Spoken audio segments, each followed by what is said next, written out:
নমস্কার বন্ধুরা, আমার চ্যানেলে আপনাদের সকলকে স্বাগত জানিয়ে আজকের ভিডিওটি আমি শুরু করছি।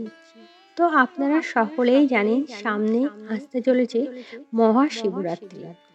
আর এই শিবরাত্রি কখন পালিত হবে এবং শিবরাত্রির দিন শিবের মাথায় জল ঢালার শুভ সময় কখন এবং শুভ সময়ের মুহূর্ত সমস্ত কিছুই আপনাদের সামনে তুলে ধরার চেষ্টা করেছি।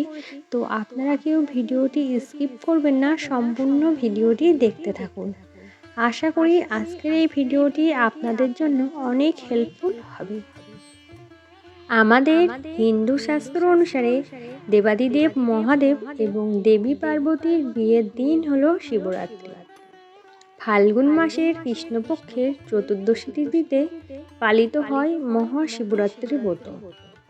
হিন্দু শাস্ত্র মতে সকল ব্রতর শ্রেষ্ঠ ব্রত হল শিবরাত্রি ব্রত। শিবরাত্রির ব্রত বিশেষ কিছু নিয়ম আছে। এই ব্রত পালন শুরু হয় শিবরাত্রির আগের দিন থেকে এবং শেষ হয় শিবরাত্রির পরের দিন। ব্রত শুরু হওয়ার আগের দিন নিরামিষ খেতে হয় এবং ব্রতের দিন উপবাস করে গঙ্গা জল, দুধ, ঘি এবং মধু মাখিয়ে শিবলিঙ্গকে 4 প্রহরে 4 বার স্নান করাতে হয়। বেলপাতা, ধুত্রা ফুল, আকন্দ ফুল, অপরাজিতা ফুল এবং ফুলের মিষ্টি নিবেদন করে শিবকে আরাধনা করা এই ব্রতের নিয়ম।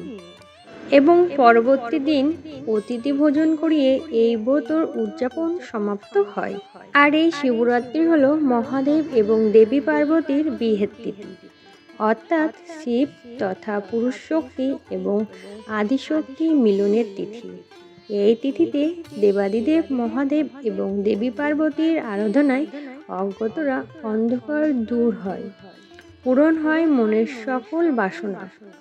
চলুন তাহলে জেনে নেওয়া যাক এবছর অর্থাৎ 2025 সালে চতুর্দশী তিথি আরম্ভ হচ্ছে ফাল্গুন মাসের 14 তারিখ বুধবার এবং ইংরাজি 26শে ফেব্রুয়ারি বুধবার সকাল 11:10 থেকে। এবং শ্রী শ্রী শিবব্রত পালিত হবে।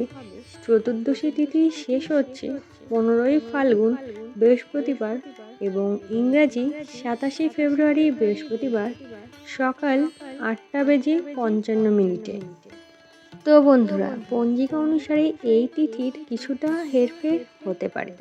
তো আপনারা অবশ্যই এই শিবব্রত পালন করুন এবং আপনাদের সকল মনোবাসনা দেবাদিদেব মহাদেবকে জানান। আর দেবাদিদেব মহাদেব অতি সামান্যতেই কিন্তু সন্তুষ্ট। আশা করি আপনাদের সকলের সকল মনোবাসনা পূরণ করবে দেবাদিদেব মহাদেব। আর আজকের ভিডিওটা আমি এখানেই শেষ করছি। আপনারা সকলে ভালো থাকবেন, সুস্থ থাকবেন, হাসি খুশি থাকবেন। রাধে রাধে।